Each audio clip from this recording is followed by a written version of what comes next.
Hi everyone, so today I'll show you how we can create the uh, notification bar kind of things, but not using this notification bar.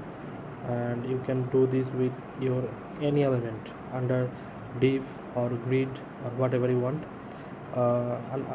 under this section.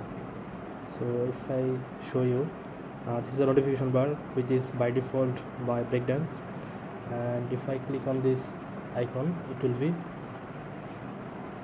gone, and if I reload again it will be back again. So same thing I will create with the div. You can see here with the div. So what I will do first, I will create a div, and under the div we can add whatever element I want, and the close icon. You can see here close icon. So what I did here, and add a add a code block and copy this little code here and paste it here. That's it.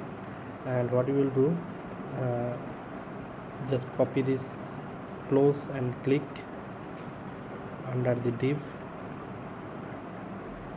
here.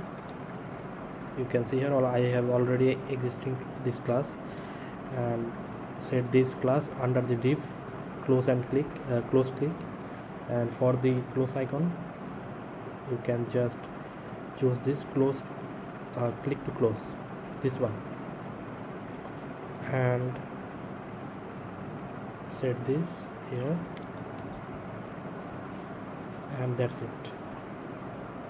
And you will get your click to hide any breakdance element. If I click here now it will be gone, and if I reload this again it will be back. So this is how you can create a click to hide any breakdance element using this code. Thank you.